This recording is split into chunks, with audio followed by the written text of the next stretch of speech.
सबका मैं team Eternal doctor Sameen Sharma chairman, co chairperson and managing director Mrs Manju Sharma की तरफ से आप सबका इस हेल्थ अवेयरनेस प्रोग्राम जो कि आर्थराइटिस पे रखा गया है स्वागत करता हूं। और स्वागत करता हूं मेरे साथ बैठे एक्सपर्ट डॉक्टर आदित्य सोरल जो कि सीनियर कंसल्टेंट ऑर्थोपेडिशियन हैं। स्पेशलाइजेशन इनका आर्थ्रोस्कोपी एंड जो स्पोर्ट्स मेडिसिन है जिसके बारे में भी अपन चर्चा करेंगे वो है। वैसे तो छोटी सी बात है पर मैं कहना चाहूँगा कि जो अपनी ह्यूमन बॉडी है उसके अंदर स्केलेटल सिस्टम में 206 बोन्स हैं, ठीक है। 206 जो कि 80 बोन्स जो है अपने सेंट्रल एक्सिलरी सिस्टम के अंदर होती हैं और 126 करीब जो बोन्स होती हैं अपन गर्डल से पेरिफेरी के अंदर अपन मान के चलते हैं। और बोन्स का अपन को सबको काम भी पता है कि बॉडी को एक तरीके से प्रोटेक्ट करती है, ऑर्गन्स को प्रोटेक्ट करती है, एक शेप देती है, एक सपोर्ट सिस्टम है, यहाँ तक कि ब्लड बनाने में भी काम आती है, मिनरल्स में भी काम आती है और एक इसका एंडोक्राइन भी पार्ट है। पर जो सबसे इम्पॉर्टेंट पार्ट है स्केलेटल सिस्टम का वो है मूवमेंट।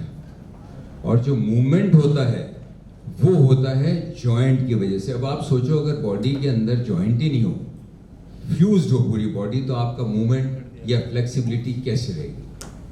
इतनी इंपॉर्टेंट चीज़ है जॉइंट की, आपकी सारी लाइफ जो है वो क्रिपल कर दे अगर वो एक भी जॉइंट फ्यूज हो जाए। उसी समय आपके सारे सिस्टम सब फेलियर हो जाएंगे और जिसको कहते हैं ना कि आपके एक हैंडीकैप हो जाओगे। और डिसेबिलिटी का जो सबसे इम्पॉर्टेंट कॉज जो माना जाता है वर्ल्ड ओवर, उसमें जो अपन जिस पे चर्चा करेंगे ऑस्टियोआर्थराइटिस भी है। इतना इम्पॉर्टेंट पार्ट है। पर अगर किसी से मैं बात करूं हार्ट की, ब्लड प्रेशर की, डायबिटीज़ की, सब जने इसके लिए अवेयर रहते हैं और अपना टेस्ट भी कराते रहते हैं। पर जॉइंट के लिए जब भी पहुंचते हैं हमारे ऑर्थोपेडिशियन या जो भूपेंद्र वैष्णव जी भी आ गए हैं जो कि कंसल्टेंट रिमेटोलॉजिस्ट हैं, जब उनके सिम्टम्स स्टार्ट हो जाते हैं तो अपन इस पर भी चर्चा करेंगे कि इस तरीके की चीज़ें अपने हो ही नहीं तो अपन को क्या क्या चीज़ों का ध्यान देना है, क्योंकि बेसिक एम जो है वो प्रिवेंशन भी है। तो जॉइंट के अंदर जब भी स्वेलिंग होती है तो अपन इसको बोलते हैं आर्थराइटिस। स्वेलिंग, पेन, स्टिफनेस जो भी चीज़ मान लो आप, जब भी होती है तो आर्थराइटिस बोलते हैं। और नॉर्मल भाषा में अपन बोलते हैं गठिया। पर गठिया जो है एक शब्द इस्तेमाल भी किया जाता है जब अपन देखते हैं कि डिसफिगर्ड लोग होते हैं कि ये गठिया का मरीज है। आर्थराइटिस के तो हंड्रेड्स ऑफ कॉजेज हैं, बट जो आज दो इम्पॉर्टेंट चीज़ों पे अपन अपना फोकस रहेगा वो है ऑस्टियोआर्थराइटिस जो कि डॉक्टर आदित्य सोरल या ऑर्थोपेडिक डिपार्टमेंट का पार्ट है, और दूसरा है रोमेटॉइड आर्थराइटिस है जिसको अपन खासतौर पर गठिया की बीमारी आम भाषा में कहा जाता है। वो डॉक्टर भूपेंद्र को अपन इसमें फोकस करेंगे। तो वैसे तो बहुत तरीके की ऐसी कि दो तो इम्पॉर्टेंट अपन मान के चलते ही हैं कि कॉजेज अपन रोमेटॉइड है, ऑस्टियो के इन्फेक्शन, सोरियासिस, सोइयों कॉजेज हैं जिसको अपन को फोकस करना है। पर कुछ अपन डाइटरी भी इसमें चीज़ों को डिस्कस करेंगे। तो जॉइंट के बारे में बात करने से पहले सबसे मैं डॉक्टर सोरल से एक माइक आ गया पूछना चाहूँगा कि एक्चुअली जो जॉइंट का स्ट्रक्चर है जब भी अपन बात करेंगे तो ये कुछ शब्दों का इस्तेमाल करेंगे और आप कुछ शब्दों का जिसके अंदर चाहे वो कार्टिलेज हो, चाहे वो लिगामेंट हो, चाहे वो उसके अंदर साइनोवियल मेम्ब्रेन, शीट हो, बोन हर एक को पता है कि जॉइंट तो बोन से बनती है। तो बेसिक स्ट्रक्चर की अगर अपन बात करें तो जॉइंट के अंदर स्ट्रक्चर क्या क्या होते हैं, क्योंकि इन दोनों जो इलनेस के बारे में डिस्कस करेंगे दोनों में एक डिफेक्ट अलग अलग होता है। तो एक जॉइंट का नॉर्मल स्ट्रक्चर होता है। आई थिंक बहुत ही अच्छा सवाल है सर। बहुत ज़रूरी है हमको आम भाषा में जानना कि आपका जो शरीर का जोड़ है वो है क्या एग्जैक्टली।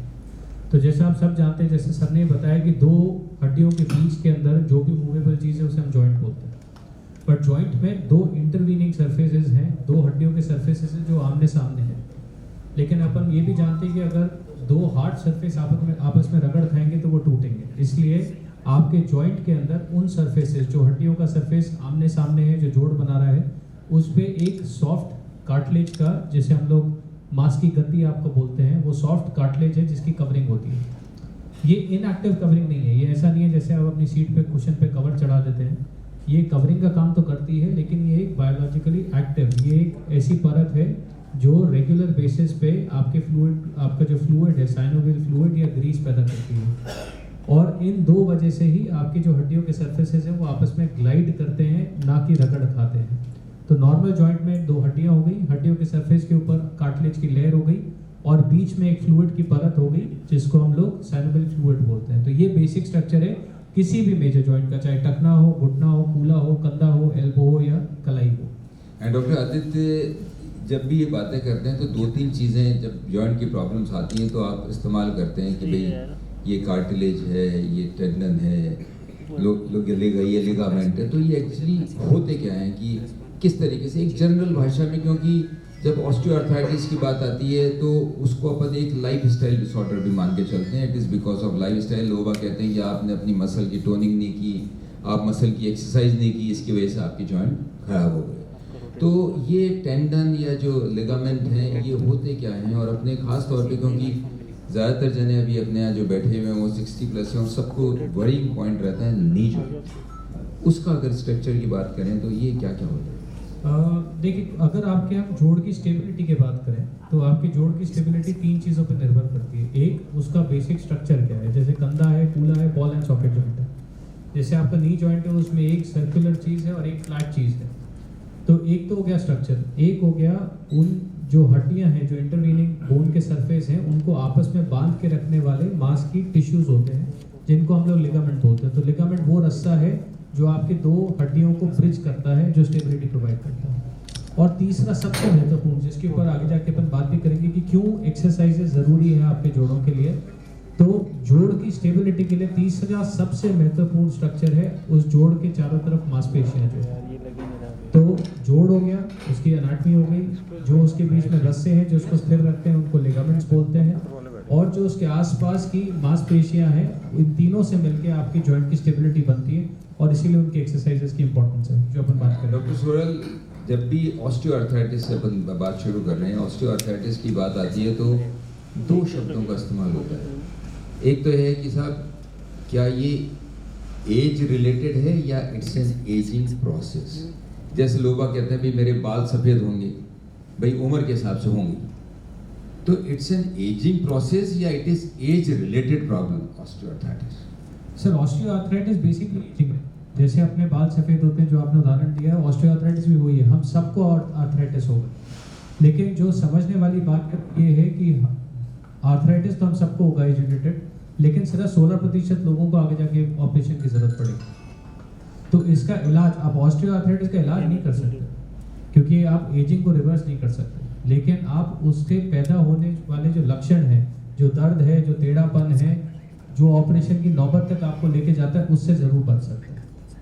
इसमें जैसे बात आती है, लोग कहते हैं कि साहब मेरे पेरेंट्स के भी बहुत जल्दी घुटने बदल गए थे, मेरे फादर मदर, मतलब लोगों को एक हेरिडिटी की अगर बात करें, वैसे तो आप हर समय इसको वियर टीयर से ज़्यादा रिलेटेड रखते हैं कि अगर अपन फिर ध्यान नहीं दें, या मसल टोनिंग जैसे आपने बात करी वो बहुत इंपॉर्टेंट है इसमें, पर अगर अपन बात करें हेरिडिटी का कितना इम्पोर्टेंट रोल है इसके अंदर। लोग कहते हैं भाई मेरी मदर के भी 55-60 साल में ही घुटने बदल गए थे, मेरी भी प्रॉब्लम स्टार्ट हो गई। कई जने कहते हैं कि मेरे तो बाबूजी के 90 साल तक कुछ नहीं हुआ था, मैं भी फिट रहूँगा। तो इसकी कितनी इंपॉर्टेंस है हेरिडिटी की? ऑस्टियोआर्थराइटिस जो एज रिलेटेड आर्थराइटिस है उसके अंदर सर हेरिडिटी का बहुत बड़ा रोल नहीं है। हम ये बोलते हैं कि अगर आपके घर में ऐसा कोई फर्स्ट डिग्री रिलेटिव है, जैसे आपके माता पिता भाई बहन जिनका 50 साल की उम्र से पहले जोड़ घिस गया, तो उस फैमिली में अर्ली आर्थराइटिस की हिस्ट्री होती है, बट ऐसा कॉमन नहीं है। डॉक्टर भूपेंद्र आपको बताएं कि रूमेटॉइड आर्थराइटिस में हेरिडिटी का ज़्यादा रोल है, लेकिन दो सब ग्रुप हैं मरीजों के हमारे देश में जिनको आर्थराइटिस जल्दी होता है, खास तौर पे लेडीज़ में। एक, जिनको थायराइड की प्रॉब्लम हो, तो जो मरीज जिनको थायराइड का इश्यू है उनके जोड़ घिसने की जो स्पीड है वो ज़्यादा होती है। अगर थायराइड कंट्रोल्ड है तो भी ज़्यादा होती है, इसलिए उनके अंदर और ज़्यादा ज़रूरी है कि अपने वजन का, एक्सरसाइज का वो ध्यान दें। दूसरा, विटामिन डी की कमी। बहुत सारे हम लोग मोस्टली कोई भी आजकल घर के बाहर नहीं जाता है, खाने में हमारे एडिक्वेट कैल्शियम नहीं होता, जिससे आपकी जो मांसपेशियां हैं, जो हड्डी है, वो सॉफ्ट पड़ जाती है और उनके अंदर आर्थराइटिस का रेट बढ़ जाता है। तो अर्ली आर्थराइटिस को काफ़ी हद तक प्रिवेंट किया जा सकता है। प्रिवेंट किया जा सकता है। डॉक्टर भूपेंद्र, डॉक्टर आदित्य ने बताया कि ये बेसिकली जो प्रॉब्लम है ऑस्टियोआर्थराइटिस की, अपन कार्टिलेज को लेके चलते हैं, जो गद्दी जैसे बताई जॉइंट के अंदर, पर स्ट्रक्चर के अंदर इन्होंने जिक्र किया कि भाई साइनोवियल मेम्ब्रेन होती है और फ्लूइड बनता है। तो जो रूमेटॉइड आर्थराइटिस है, जिसको घर से मैं कहूँगा अमूमन तौर पे ऑस्टियोआर्थराइटिस को घुटने का गठिया बोल देते हैं, और लोग बाग गठिया जब बोलते हैं तो रूमेटॉइड आर्थराइटिस, क्योंकि कॉमनेस्ट फॉर्म ये है। हालांकि अगर पिछले कुछ साल देखे जाएं तो उसमें जो वायरल एलिमेंट आया, चाहे उसको इडियोपैथिक या चिकनगुनिया कुछ भी मान के चलें, वो भी काफ़ी लंबा, अगर परसेंटेज ऑफ जॉइंट प्रॉब्लम से आर्थराइटिस है तो काफ़ी बड़ा फिगर हो गया है। तो जो रूमेटॉइड आर्थराइटिस होती है उसके अंदर जॉइंट की किस स्ट्रक्चर के अंदर इन्वॉल्वमेंट होता है, यहाँ पे अभिषेक मैं चाहूँगा कि एक मॉडल भी आप नीचे से लेके आ जाएं किसी भी चैम्बर से, जिससे समझाना आसान। देखिए, जैसे डॉक्टर आदित्य सुरल ने बताया कि जोड़ होता है, कार्टिलेज होती है, टेंडन होते हैं, उसके अलावा एक मेम्ब्रेन भी होती है जिसको हम साइनोवियल मेम्ब्रेन बोलते हैं, जो कि नरिशमेंट का, घुटने को या किसी भी जॉइंट को पोषण प्रदान करने का काम वो झिल्ली करती है। ठीक है, नॉर्मली वो झिल्ली बढ़ी हुई नहीं होती है, उसमें सूजन नहीं होती है, लेकिन गठिया वाले पेशेंट में या रूमेटॉइड आर्थराइटिस या कोई भी इन्फ्लामेटरी आर्थराइटिस जो होता है उसमें उस झिल्ली में सूजन आ जाती है। तो ऑस्टियोआर्थराइटिस में तो कार्टिलेज घिसती है या मैकेनिकल प्रॉब्लम होता है, वियर एंड टियर, जबकि रूमेटॉइड आर्थराइटिस या किसी भी इन्फ्लामेटरी आर्थराइटिस या गठिया बाय में इस झिल्ली में सूजन आती है, जिसको साइनोवाइटिस बोलते हैं। तो ये मेजर डिफरेंस है सर कि गठिया बाय और ऑस्टियोआर्थराइटिस में किस स्ट्रक्चर में प्रॉब्लम आती है। डॉक्टर भूपेंद्र, जैसे डॉक्टर आदित्य ने कहा था कि ये फीमेल्स के अंदर जो है अपन जो रूमेटॉइड आर्थराइटिस है वो ज़्यादा अपन मान के चलते हैं कि फीमेल्स के अंदर ज़्यादा होती है। हालांकि इसका कोई ऑटो इम्यूनी मानते हैं, इसका कोई एज सच कोई रीज़न नहीं है। मैं ऑस्टियो में तो फिर भी बोलूँगा कि आपकी लाइफस्टाइल, वियर टियर, ओबेसिटी, बहुत सारे फैक्टर्स है, आपने मसल टोनिंग नहीं करी तो जल्दी हो जाएगी। पर रूमेटॉइड आर्थराइटिस ऐसी है जिसके अंदर आपका कंट्रोल नहीं है। पर इन दिनों जो पोस्ट वायरल जो प्रॉब्लम स्टार्ट हुई है, क्या ऐसा भी होता है क्या कि जिन लोगों के चिकनगुनिया हुआ या किसी कोई भी वायरल प्रॉब्लम्स हुई उसके बाद जॉइंट पेन हुए, तो क्या वो भी फाइनली आपके रूमेटॉइड आर्थराइटिस में चेंज हो सकती है? जी सर, जैसे पोस्ट वायरल या चिकनगुनिया या कोई भी वायरल इन्फेक्शन के बाद में जोड़ों में दर्द कॉमन बात है। लगभग 75 to 80% पेशेंट अपने आप ठीक हो जाते हैं कुछ हफ्तों में, लेकिन 1/3 या लगभग 10 से 20% पेशेंट्स में वो जॉइंट पेन्स लंबा खिंच जाता है, जो सूजन है, इन्फ्लामेशन है, वो लंबी खिंच जाती है। उसमें से भी जो 1/3 है उसमें वो परमानेंट गठिया में कन्वर्ट हो जाता है। अब ये कहना मुश्किल है कि वो चिकनगुनिया या वायरस से ही हुआ है या पहले से ही पेशेंट में इम्यून सिस्टम में कुछ ऐसा ट्रिगर पॉइंट थे जिसकी वजह से वायरल इन्फेक्शन ने उसको ट्रिगर कर दिया। जैसे अगर सूखी घास पड़ी है, अगर चिंगारी नहीं रहेगी तो वो आग नहीं लगेगी, पूरी लाइफ ऐसे ही चलती अगर वो इन्फेक्शन नहीं होता तो पेशेंट में कुछ ना कुछ ऐसा इम्यून सिस्टम में कुछ ना कुछ प्रीप्रोंडेंस रहती है कि अगर वायरल इन्फेक्शन आया उसने उसको ट्रिगर कर दिया और वो इन्फ्लेमेशन परमानेंट गठिया में कन्वर्ट हो गया। तो 5 to 10% जो पोस्ट वायरल इन्फेक्शन जो होते हैं उसमें वो परमानेंट गठिया की तरह बिहेव करता है। क्योंकि जो चिकनगुनिया जिनके हुए उन्होंने बहुत ज़्यादा तकलीफ झेली है जॉइंट पेन की, मतलब ईयर्स टुगेदर लोगों को जॉइंट की प्रॉब्लम रहती रही। डॉक्टर भूपेंद्र, जो रूमेटॉइड आर्थराइटिस, वैसे तो अपन इन्वेस्टिगेशंस की बात करेंगे, रूमेटॉइड आर्थराइटिस का आप केवल एक हिस्ट्री लेके आप बता देते हो, तो ऐसे कौन से सेलिएंट फीचर्स होते हैं जो कि एक आम आदमी को जानने जरूरी है कि इस तरीके के, वैसे तो कोई भी प्रॉब्लम हो आपको डॉक्टर के पास जाना ही है, बट ऐसे कौन से फीचर्स हैं जो कि ये आपको इंडिकेट कर देते हैं कि ये इस तरीके का पेन अगर हो रहा है या जॉइंट में स्वेलिंग, पेन, स्टिफनेस कुछ भी माने, वो व्यक्ति को तुरंत दिखाना चाहिए। हो सकता है वो रूमेटॉइड, क्योंकि it's a long process, it's a chronic illness. ऐसा नहीं है कि रूमेटॉइड, वो भी अपन चर्चा करेंगे कि रूमेटॉइड पूरी ठीक हो जाती है, नहीं हो जाती है, इट्स ए लॉन्ग प्रोसेस। क्या रोल मानते हैं आप कि हिस्ट्री कितनी इंपॉर्टेंट है, या ऐसे कौन से सेलिएंट फीचर्स हैं जिसमें अपन रूमेटॉइड को पकड़ सकते हैं? जी देखिए, जोड़ों का दर्द जो कि सुबह के समय ज़्यादा होता है और ख़ास तौर से छोटे जोड़ों को इन्वॉल्व करता है, जैसे हाथ के छोटे जोड़, पैरों के छोटे जोड़, साथ में अगर सूजन रहती है और दर्द के साथ अगर अकड़न रहती है, अकड़न बहुत इंपॉर्टेंट है, और अकड़न वो भी 30 मिनट या 1 घंटे से ज़्यादा। वैसे घुटने की दिक्कत में भी अकड़न रहेगी, लेकिन यूजुअली वो फ्यू मिनट्स की, 30 मिनट से कम की रहती है और वो थोड़ा बहुत चलने पर उसमें आराम आ जाता है। लेकिन गठिया बाय की जो अकड़न होती है वो यूजुअली 1-1.5 घंटे तक परसिस्ट रहती है और वो फटाफट नहीं जाती, उसमें टाइम लगता है, 1-2 घंटे के बाद में उसमें रिलीफ आता है। तो मेन जो सिम्टम है जो हमें ध्यान रखना चाहिए कि छोटे जोड़ों में सूजन, दर्द, अकड़न वो भी लगभग 30 मिनट या 1 घंटे से ज़्यादा, और खास तौर से काम करने में डे टू डे जो एक्टिविटीज़ होती है उसमें दिक्कत आती है। लेडीज़ बोलती है मुझे आटा नहीं लगाया जाता है, कपड़ा नहीं निचोया जाता, बोतल का ढक्कन भी नहीं खुलता है, गैस का लाइटर भी ऑन नहीं होता है, तो ये बहुत इंपॉर्टेंट है। तो गठिया मतलब अगर ये सारे सिम्टम्स होते हैं तो 85% में बिना टेस्ट के ही अपन गठिया को लेबल कर सकते हैं, उसका दवाई चालू कर सकते हैं। तो अर्ली मॉर्निंग अगर स्टिफनेस होती है, जैसे आपने बताया कि फिर आप आराम से करके उठे तो उसके बाद भी आपके जॉइंट पेन मॉर्निंग के अंदर हो रहे हैं, तो आप रोमेटॉइड के फेवर में। और डॉक्टर आदित्य, ऑस्टियोआर्थराइटिस के लिए कहा जाता है कि जैसे जैसे आपकी एक्टिविटी बढ़ती है तो वो पेन बढ़ता है। तो ये क्या बेसिक डिफरेंस अगर क्लिनिकल बात करें कि एक आदमी रेस्ट करता है तब तो ठीक रहता है, यहाँ रेस्ट करने के बाद पेन स्टार्ट हो गया मॉर्निंग के अंदर, और ऑस्टियोआर्थराइटिस के अंदर जब उसने चलना शुरू किया तब पेन हुआ, क्या मानते हैं? जो 3 मेजर डिफरेंसेस है सर, एक तो एज ग्रुप। अगर रूमेटॉइड आर्थराइटिस के बारे में बात करें, जो डॉक्टर भूपेंद्र बता रहे थे, वो आमतौर में यंग एज की लेडीज़ में चालू होगा, ऐसा नहीं है मेल्स में नहीं हो सकता, बट 25 से लेकर 40 साल की उम्र के बीच में लेडीज़ में जो चालू होता है दैट इज रूमेटॉइड आर्थराइटिस। दूसरा, छोटे जोड़ों का इन्वॉल्वमेंट नॉर्मली रूमेटॉइड आर्थराइटिस में आता है। जो एज रिलेटेड आर्थराइटिस होता है उनका बड़े जोड़ का इन्वॉल्वमेंट, और हमारे देश में जो सबसे इंपॉर्टेंट जोड़ या जो सबसे कॉमन इन्वॉल्व जोड़ होता है वो घुटना होता है। और तीसरा, जैसे डॉक्टर भूपेंद्र ने बताया, रूमेटॉइड आर्थराइटिस फिर भी फैमिली हिस्ट्री होता है, फिर भी फैमिली के अंदर चल सकता है, मदर को था, नानी को था, मुझे हो गया। बट ऑस्टियोआर्थराइटिस तो एज रिलेटेड है, वो हम सबको होगा। ऑस्टियोआर्थराइटिस में जैसे डॉक्टर सोरल आपने बताया कि मेनली नी जॉइंट होते हैं, पर ओवरऑल अगर जॉइंट्स की बात करें, कौन कौन से जॉइंट्स ऐसे हैं जो कि इन्वॉल्व हो सकते हैं और वो ऑस्टियोआर्थराइटिस है? ऑस्टियोआर्थराइटिस किसी भी जोड़ को इन्वॉल्व कर सकता है सर, लेकिन जो 2 मेन जोड़ हमारे देश में इन्वॉल्व होते हैं, एक आपके अंगूठे का जो बेस ऑफ थंब का जो जोड़ होता है, जिसमें वो भी अगेन आमतौर पे जो लेडीज जिनको थायराइड की प्रॉब्लम उनमें देखा जाता है कि आपकी ग्रिप नहीं बन पा रही है, आप करची नहीं पकड़ सकते, आप गाड़ी की चाबी से गाड़ी नहीं खोल सकते क्योंकि उसमें दर्द होता है।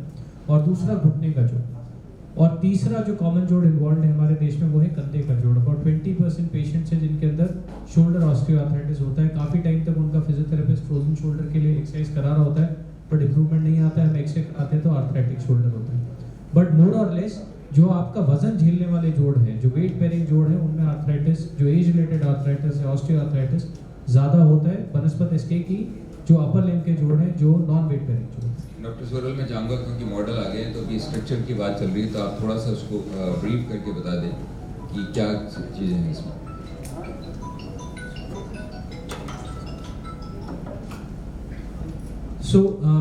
जैसा शुरुआत में अपनी बात हुई थी, तो जो ये आपको वाइट स्ट्रक्चर दिख रहा है, ये आपकी हड्डियाँ हैं। अपन घुटने के जोड़ की बात कर रहे हैं और ये लेफ्ट साइड का नी जॉइंट का मॉडल है। इसमें जो आपको ये आइवरी वाइट स्ट्रक्चर दिख रहा है, that is they are the bones. ये आपकी जांघ की हड्डी है, आपकी पैर की हड्डी है। आपका घुटने का जो जोड़ है वो मात्र इतना हिस्सा है जो आपको ग्रे दिख रहा है। जैसे मैंने बताया, कोई भी 2 अगर ठोस चीज़ें आपस में रगड़ खाएंगी तो टूटेंगी, इसलिए आपके जोड़ के अंदर में जो लेयर है सॉफ्ट टिश्यू का, जो आपको ग्रे दिख रही है, that is the layer of cartilage. ये वो कार्टिलेज की लेयर है जो एक कुशन का काम करती है, बट मोर इम्पॉर्टेंटली वो फ्लूइड पैदा करती है जो ब्रीज का काम करता है। और इसको पूरा जोड़ को जो अपने गिरफ्त में रखती है, जो झिल्ली है जिसकी डॉक्टर भूपेंद्र बात कर रहे थे, उसे हम लोग बोलते हैं साइनोवियल मेम्ब्रेन। तो ये बेसिक एक नी जॉइंट का स्ट्रक्चर है। तो इसके अंदर जब ईयर टीयर जैसे आपने बताया, तो ये जो गद्दियां जो बता रहे हैं आप, ये कार्टिलेज, ये जितना आपको ग्रे एरिया नजर आ रहा है, ये पूरा एरिया है जो age related arthritis, age related, और इसके ऊपर पूरे पे मेम्ब्रेन है जो कि रोमेटॉइड के अंदर, जो रोमेटॉइड आर्थराइटिस का मेन फोकस है। रोमेटॉइड आर्थराइटिस का मेन फोकस हड्डी या कार्टिलेज नहीं है, वो उस साइनोवियम की थिकनिंग है। ये बहुत इंपॉर्टेंट बात है क्योंकि लोगों को ये पता होना चाहिए कि जो चीज़ मेम्ब्रेन के अंदर अगर प्रॉब्लम हो रही है तो उसमें कोई बदलाव नहीं आएगा, उसमें तो दवाइयाँ चलेंगी, पर जो स्ट्रक्चरल प्रॉब्लम अगर कोई डैमेज कर रहा है तो वहाँ अपन उस चीज़ को चेंज कर सकते हैं, क्योंकि एक पार्ट है आपने जो कि खराब हो गया, उसको अपन ने निकाला और उसको अपन ने बदल दिया। डॉक्टर भूपेंद्र, जैसे डॉक्टर सोरल ने बता दिया कि ये जॉइंट्स इन्वॉल्व होते हैं, नी है, शोल्डर है या थंब का बताया। रोमेटॉइड के अंदर कॉमन जॉइंट्स तो आपने बता दिया कि हैंड के या फीट के होते हैं, इसके अलावा कौन कौन से जॉइंट्स में प्रॉब्लम हो सकती है? कलाई, अगर कलाई में दिक्कत है वो ज़्यादातर केस में रूमेटॉइड आर्थराइटिस में होती है। कलाई हुआ, एंकल हुआ और एल्बो हुआ, ये जो मीडियम साइज के जो जॉइंट्स होते हैं वो भी यूजुअली रूमेटॉइड आर्थराइटिस में इन्वॉल्व होते हैं। और जो थंब की बात करें, अक्सर ये बेस ऑफ थंब ये है मेन बेस ऑफ थंब। ये अगर कलाई है, कलाई तो ये हो गई, बट जो बेस ऑफ थंब है ये ऑस्टियोआर्थराइटिस में होता है, ये कलाई का भाग नहीं है। कई बार पेशेंट हमारे पास आते हैं कि साहब ये हमारे कलाई दुख रही है, बट जब एग्जामिन करते हैं तो पता चलता है ये कलाई नहीं है, ये बेस ऑफ थंब है। तो बेस ऑफ थंब तो ऑस्टियोआर्थराइटिस में इन्वॉल्व होता है, जबकि जो कलाई है वो रूमेटॉइड आर्थराइटिस या गठिया में इन्वॉल्व होती है। और अदर जो जॉइंट है वो जो छोटे उंगलियों के जॉइंट्स होते हैं, ऊपर वाले जॉइंट को हटा के, कई बार पेशेंट हमारे पास इन जॉइंट्स के पेन को लेके भी आते हैं, साहब ये हड्डियां बढ़ गई है। जब हम पूछते हैं कि साहब पेन कितना है इसमें, कि पेन तो इतना नहीं होता है साहब, ये दिखने में थोड़ा सा ये हड्डियां बढ़ गई है, तो वो भी एक ऑस्टियोआर्थराइटिस है। तो जो डीआईपी जॉइंट होता है, डिस्टल वाला जो जॉइंट है, ये ऑस्टियोआर्थराइटिस में इन्वॉल्व होता है। लेकिन ये पास वाला कलाई हथेली के पास वाले जो जॉइंट्स होते हैं, ये वाले और ये वाले और ये रूमेटॉइड आर्थराइटिस में इन्वॉल्व होते हैं। और कौन कौन से जॉइंट, क्या नेक, बैक, यहाँ पे भी बिल्कुल प्रॉब्लम्स सर। हो सकती है? वो नाम अलग अलग है, सब ऑस्टियोआर्थराइटिस ही है।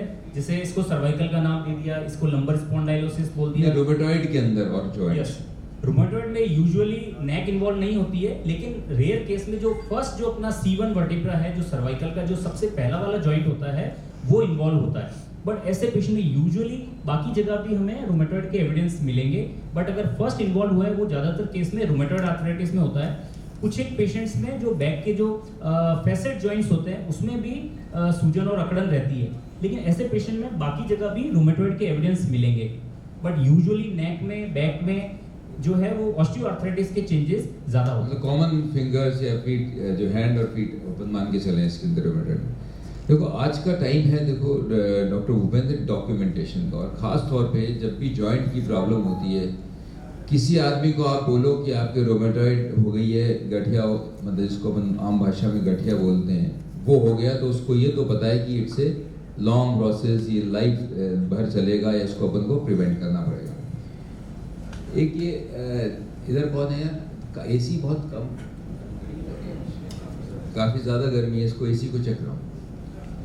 तो डॉक्यूमेंटेशन के अंदर जब बात आती है तो ऐसे कौन से स्पेसिफिक टेस्ट है, क्योंकि ऑस्टियोआर्थराइटिस की जब अपन बात करेंगे तो उसमें तो ये एक्सरे, एमआरआई में डॉक्यूमेंट कर देते हैं, ये आपकी जॉइंट स्पेस है, सबको पता है, सिकुड़ गई है, कम हो गई है, और भी स्ट्रक्चरल चेंजेस आ जाते हैं। पर रूमेटॉइड के अंदर क्लिनिकल जजमेंट को अपन बहुत ऊपर रखते हैं, पर फिर भी ऐसे कौन से टेस्ट हैं जिससे अपन डॉक्यूमेंट कर देते हैं ये रूमेटॉइड आर्थराइटिस ही है? जैसे आम भाषा में जिसको आरए फैक्टर बोलते हैं, रूमेटॉइड फैक्टर का टेस्ट होता है, एक एंटी-सीसीपी का टेस्ट होता है, और एक ईएसआर और सीआरपी का जो टेस्ट होता है, जो कि बॉडी में इन्फ्लामेशन के लेवल को बताता है। तो ये खास तौर से हम लोग टेस्ट करते हैं। लेकिन कई बार जैसे अगर गठिया तेज होता है तो हीमोग्लोबिन को भी वो कम कर देता है, तो हम हीमोग्लोबिन भी देखते हैं। साथ में फिर आगे का स्टेप होता है, अगर दवाइयों का जो मॉनिटरिंग है वो अलग चीज़ है, बट बेस लाइन पे हम लोग मेजर केवल ये टेस्ट करके देखते हैं। ये जो टेस्ट करते हैं, कई बार आप देखते हैं कि लोगों के रूमेटॉइड जो आरए फैक्टर की बात करते हैं वो लोगों के नेगेटिव आता है, फिर भी आप कहते हैं नहीं ये तो नेगेटिव होने के बाद भी ये है। जैसे हम एज ए फिजिशियन मलेरिया में एमपी नहीं आता तो भी कहते हैं कि मलेरिया है, क्लिनिकल जजमेंट होता है। तो क्या ऐसा भी होता है कि रूमेटॉइड फैक्टर जो है वो नेगेटिव है, फिर भी आपके आर्थराइटिस रूमेटॉइड ही है, या रूमेटॉइड फैक्टर पॉजिटिव है, फिर भी आप कहते हो नहीं ये रूमेटॉइड नहीं है? बहुत ही बढ़िया सवाल पूछा सर आपने। 30% लोगों में आरए फैक्टर या एंटी-सीसीपी नेगेटिव आ सकता है। मतलब ब्लड में तो आपके कोई भी आरए फैक्टर या ये एंटी-सीसीपी का टेस्ट पॉजिटिव नहीं आएगा, लेकिन आपके जोड़ों में गठिया होगा। तो ऐसे पेशेंट्स में हम लोग दवाई चालू करते हैं। मतलब हम टेस्ट का वेट नहीं करते हैं कि भाई जैसे अगर शुगर में अगर शुगर ऊपर आएगी तभी अपन दवाई चालू करेंगे, तो आरए फैक्टर पॉजिटिव आएगा तभी दवाई चालू करेंगे, ऐसा नहीं होता है। अगर क्लिनिकली हमें लग रहा है, जो अपन ने डिस्कस करी बातें, और अगर हमें इन्फ्लामेशन, अगर जॉइंट्स के एग्जामिनेशन पे अगर हमें कहीं पे भी इन्फ्लामेशन मिलता है तो हम उसमें दवाई चालू करते हैं। ये सर का पहला सवाल था। दूसरा सवाल था कि अगर आरए फैक्टर पॉजिटिव है लेकिन अगर हमें लग नहीं रहा है कि गठिया बाय है, तो हम लोग क्या करेंगे? तो ऐसे पेशेंट में हम लोग वेट एंड वॉच का प्रिंसिपल अपनाएंगे। कई बार कुछ वायरल इन्फेक्शन से भी आरए फैक्टर ट्रांजिएंटली पॉजिटिव आ सकता है, तो ऐसे पेशेंट में हम लोग मॉनिटरिंग करते हैं, फिर उसमें एंटी-सीसीपी करा के देखते हैं। अगर फिर भी उसमें गठिया के लक्षण अगर नहीं है और टेस्ट पॉजिटिव है, तो हम उनको बोल के रखते हैं भाई हो सकता है आपको भविष्य में डेवलप हो, लेकिन अभी से दवाई चालू करने से उसमें हमें कोई प्राप्ति नहीं होगी। ये इसलिए यह है क्योंकि लोग बाग आते हैं कि साहब मेरे तो आरए फैक्टर नेगेटिव था, फिर भी मेरे को गठिया की दवाइयाँ, क्योंकि गठिया की दवाइयाँ लंबे समय चलती हैं, उसमें हो सकता है स्टेरॉइड भी हो या और भी दवाइयाँ हों जो कि लंबे समय चलती है, दूसरी चीज़ होती है कि साहब मेरे तो गठिया है फिर भी मेरे को रिपोर्ट के अंदर है, तो ये बहुत ज़्यादा ज़रूरी है कि RA फैक्टर के जैसे डॉक्टर भूपेंद्र ने बताया कि 20-30% केस के अंदर हो सकता है आपका नेगेटिव हो और फिर भी आर्थराइटिस हो। इसलिए क्लिनिकल जजमेंट आजकल सब जने जाके अपना इन्वेस्टिगेशन करा लेते हैं और सेल्फ जज करते हैं, वो नहीं करें। आप अपने रूमेटोलॉजिस्ट या जो भी फिजिशियन को कंसल्ट कर रहे हैं आप उनसे बात करें और उसके बाद डायग्नोसिस करें। डॉक्टर सोरल, ये तो बात हो गई डॉक्यूमेंटेशन की, और क्लिनिकल जजमेंट डेफिनेटली हर चीज़ के अंदर ऊपर है, पर जो आपने बताया कि स्ट्रक्चरल चेंज आया था ऑस्टियोआर्थराइटिस में, तो आप कौन से इन्वेस्टिगेशंस करा के उसको कंफर्म करते हैं कि हाँ ये ऑस्टियोआर्थराइटिस हो चुकी है और फिर उसके हिसाब से ट्रीटमेंट आपका बनना शुरू होता है? आई थिंक सर, अगर कोई बीमारी या कोई कंडीशन ऐसी है जिसका डायग्नोसिस सबसे आसान है तो वो ऑस्टियोआर्थराइटिस है, क्योंकि हमें कोई मेजर इन्वेस्टिगेशन की ज़रूरत नहीं है। जैसे मैंने आपको बताया, ऑस्टियोआर्थराइटिस में मांस की गद्दी गिर जाती है और इसका इवैल्यूएशन जो आपका एक्सरे का है वो बड़ा आसान है। अगर आपके एक्सरे में दोनों हड्डियों के बीच में जगह दिख रही है, वो जगह ये जो अपने को इसमें ग्रे हिस्सा दिख रहा है वो खाली जगह की तरह नजर आता है एक्सरे में, क्योंकि ये रेडियोलुसेंट होता है। अगर ये जगह कम हो रही है तो आपको ऑस्टियोआर्थराइटिस हो रहा है। अगर आपकी जगह इतनी कम हो गई कि 50% से ज़्यादा घिस गई है तो ग्रेड 3 हो गया। अगर दोनों हड्डियां आपस में भिड़ गई तो ग्रेड 4 या एंड स्टेज आर्थराइटिस हो गया। सो मोस्टली 99% पेशेंट में हमें किसी भी प्रकार के इन्वेस्टिगेशन की जरूरत नहीं है बिसाइड्स एक्सरे। और अगर हमें क्लिनिकल जजमेंट पे लगता है कि आपको घुटना मोड़ने में सीधा करने में बहुत ज़्यादा आवाज़ नहीं है, आपको सिर्फ दर्द है, तो बहुत बार हम एक्सरे नहीं कराते हैं, क्योंकि ग्रेड 2 आर्थराइटिस, ग्रेड 3 आर्थराइटिस में इलाज सेम रहता है। कई बार हम अगर सिर्फ मांस की गद्दी फटने से जो घुटने के बीच में अटकना चालू हो जाती है, कई बार उसमें कंफ्यूजन होता है कि आर्थराइटिस है या सिर्फ मांस की गद्दी फटी है ट्रॉमा की वजह से, तो हम MRI की जरूरत पड़ती है, बट बहुत कॉमन नहीं है सर। नॉर्मली आप एक्सरे देख के सिर्फ बता एक्सरे सकते और क्लिनिकल जजमेंट। क्लिनिकल तो क्योंकि स्ट्रक्चरल चेंजेस आपको नजर आए थे, स्पेस कम हो गई या और भी बोन के अंदर प्रॉब्लम। जैसे आपने शुरू में बात की, अपन ने इसको लाइफस्टाइल डिसऑर्डर से लिया है। जो जन ओबीज हैं, फिजिकल एक्टिविटी कम है, मसल टोनिंग जिनकी कम है, उनकी ये प्रॉब्लम्स जल्दी होने के चांसेस रहते हैं। पर आपने बीच में एक विटामिन डी की भी बात की, क्योंकि विटामिन डी लोग बाग वैसे भी लेते रहते हैं। कैल्शियम और विटामिन डी लोग बाग लेते रहते हैं कि नहीं मेरे को जॉइंट सही रखने हैं। दूसरा अपने यहाँ ये है तेल घी खाओ, कि साहब जॉइंट जो है मेरे ग्रीस जो है ना वो बना रहे। घी खाने का बहुत अच्छा बहाना है कि साहब जॉइंट सही रहेंगे, तेल घी खाओ। तो डाइट का या न्यूट्रिशनल फैक्टर्स का कितना इम्पोर्टेंट रोल है और फिजिकल मसल टोनिंग या एक्सरसाइज का कितना इम्पोर्टेंट? बिल्कुल। अगर मैं आप सभी के माध्यम से और वेबिनार के माध्यम से कोई एक सबसे इम्पोर्टेंट टेक होम मैसेज आप सबको देना चाहूँगा तो वो एक ही है। अगर आपको आपके नी ऑस्टियोआर्थराइटिस के प्रोग्रेस को डिले करना है तो अपने वजन को कंट्रोल में रखें और रेगुलर एक्सरसाइज करें। अगर आप 1 किलो भी वजन कम करते हैं तो आपके घुटने पे 4 किलो वजन कम पड़ता है। तो जो लोग जिनको ओबेसिटी है, अगर आप 5 किलो या 10 किलो वजन कम कर लेंगे तो आप सोचिए कितना फर्क पड़ेगा आपके जोड़ों पे। सो single most important factor is weight management. Second most important factor is exercise. ध्यान दीजिएगा, इसमें दवाइयों का कहीं रोल नहीं। 90% पेशेंट जिनको ऑस्टियोआर्थराइटिस, एज रिलेटेड आर्थराइटिस, उनमें दवाइयों का रोल नहीं है, एक्सेप्ट अ फ्यू। जैसे विटामिन डी अगर आपको बहुत ज़्यादा डिफिशियंसी है, या थायराइड तो आपको थायराइड की दवा लेनी पड़ेगी। बट क्योंकि ये स्ट्रक्चरल प्रॉब्लम है, मैकेनिकल प्रॉब्लम है, तो इसका इलाज भी मैकेनिकली है। फर्ज के तौर पे अगर मैं दरवाजे में कुंडी लगा दूँ, आपको बाहर जाना है तो आपको उठ के कुंडी खोलनी पड़ेगी, आप दवा खा के उस पार नहीं पहुँचेंगे। उसी प्रकार से अगर जोड़ों के अंदर फ्रिक्शन बढ़ गया है, आपका जोड़ टेढ़ा होने लग गया है, तो जो उसके लक्षणों कम करेगा वो भी मैकेनिकल चीज़ ही होगी। तो दो जो सबसे इंपॉर्टेंट चीज़ है, वेट मैनेजमेंट, 1 किलो वजन से घुटने पे 4 किलो वजन कम पड़ता है, और दूसरा रेगुलर एक्सरसाइज। एक्सरसाइज में बहुत बार जैसे कार्डियोलॉजिस्ट बोलते हैं कि आप आधा घंटा चलिए, वो हार्ट के लिए बहुत अच्छा है, वो आपके जोड़ों के लिए भी बहुत अच्छा है। और ख़ास तौर पे जैसे अपनी एज बढ़ती है, तो जैसे मेरे दादाजी थे 75 तक काम कर रहे थे, तो सबने उनको काम से छुड़वा दिया, बहुत काम कर लिया, घर बैठो, हो गया काम। ये सबसे बुरी एडवाइस है, इससे बुरी एडवाइस नहीं हो सकती। आपको पानी का गिलास भी चाहिए, आप खुद लेके आए। जितना आप फिजिकली एक्टिव रहेंगे उतने आपके जोड़ हेल्दी रहेंगे। डॉक्टर सोरल, क्योंकि आप स्पोर्ट्स मेडिसिन के भी एक्सपर्ट हैं, क्योंकि सब जने वॉकिंग पे जाते हैं, तो मैं थोड़ी सी टिप्स वॉकिंग को लेके लूँगा। क्योंकि लोग बाग कई जने जैसे यंगस्टर ट्रेडमिल पे दौड़ना शुरू करते हैं और उनकी जॉइंट प्रॉब्लम स्टार्ट हो जाती हैं। सेकेंडली जो जने सड़कों पे सीधे आज किसी ने जोश दिलाया और कल से स्टार्ट कर देते हैं, ज़िंदगी में ढंग से एक्सरसाइज की नहीं थी, उनके भी जॉइंट प्रॉब्लम बहुत, क्योंकि आप स्पोर्ट्स मेडिसिन खुद ही देखते हैं, इस तरीके के बहुत पेशेंट्स आते हैं आपके पास जिन्होंने एकदम सडन एक्सरसाइज शुरू की, सीधे दौड़ना शुरू कर दिया। तो 2-3 चीज़ें, पहली चीज़ जो रूटीन एक्सरसाइजेज होती हैं जिनको अपन एरोबिक बोलते हैं, सिंपल वॉकिंग या ब्रिस्क वॉकिंग, स्विमिंग, साइकिलिंग, इनका कितना इम्पोर्टेंट रोल है, ये कैसे करनी चाहिए, शू एंड सरफेस ऑफ वॉक की कितनी इम्पोर्टेंस है वियर एंड टियर जॉइंट को रोकने के लिए। आई थिंक सर, मतलब ये एक सवाल है जिसमें मैं पूरा वेबिनार कर सकता हूँ, बट संक्षिप्त में सबसे पहली चीज़, आपके घर में जो भी बच्चे सीधे कक्षा 1 से कक्षा 12 में नहीं आता है, वो 1 से 2 में ही आता है।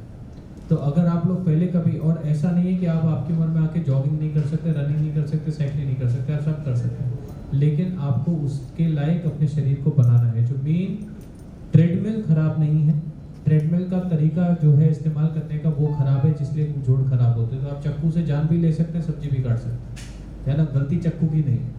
तो इसीलिए जो सबसे इम्पोर्टेंट चीज़ है, आपको पहले दिन ये सोचना है कि मेरी बॉडी की कैपेसिटी कितनी है। और वॉकिंग, जैसा सर ने बताया, वॉकिंग से बढ़िया कोई कसरत नहीं है, वॉकिंग से चालू करें। आपको अगर रन करना है तो आप 1 महीना वॉक करें, उसके बाद आप कोशिश कर सकते हैं। ऐसा कुछ नहीं है कि आप 60 के ऊपर है तो भाग नहीं सकते। दूसरी चीज़, जहाँ तक शूज़ का सवाल है, आप कोई भी वेल फिटिंग शूज़ पहने। तो हमारे देश के अलावा बाकी हर देश में फुट मेजरमेंट पे जूता बनता है या मिलता है, और बहुत सारे चॉइसेस होते हैं, हमारे देश में नहीं है। लेकिन आपको जिस चीज़ का ध्यान देना है, जब भी आप नए जूते खरीदने जाएंगे, दोनों पैर पहनेंगे। ऐसा नहीं एक जूता ट्राई किया, लेफ्ट में ट्राई किया, राइट में ट्राई किया, 5-7 कदम चले और ले लिया, नहीं। आप दोनों जूते पहनेंगे और कम से कम 20 से 25 चक्कर काटिए। कोई शर्म की बात नहीं है, आप पैसे देके खरीदें तो 20 से 25 चक्कर काटें, दोनों जूते पहने। जब तक वो कंफर्टेबल नहीं है तब तक जूता नहीं खरीदें, कॉम्प्रोमाइज मत करिए, क्योंकि जो कॉमनेस्ट इंजरी का कारण है वो बैड फुटवेयर है। और हमेशा आपके स्पोर्ट शूज़ में कोई हार्नेस होना चाहिए, बिना लेस के स्पोर्ट शू का कोई मतलब नहीं। और अगर आपको लगता है नहीं, आपको प्रॉब्लम है, आप ज़्यादा झुक नहीं सकते, आप स्पोर्ट शूज़ में लेस वाले नहीं पहन सकते, तो वेलक्रो जो चिपकने वाले होते हैं, कम से कम वो ज़रूर लें।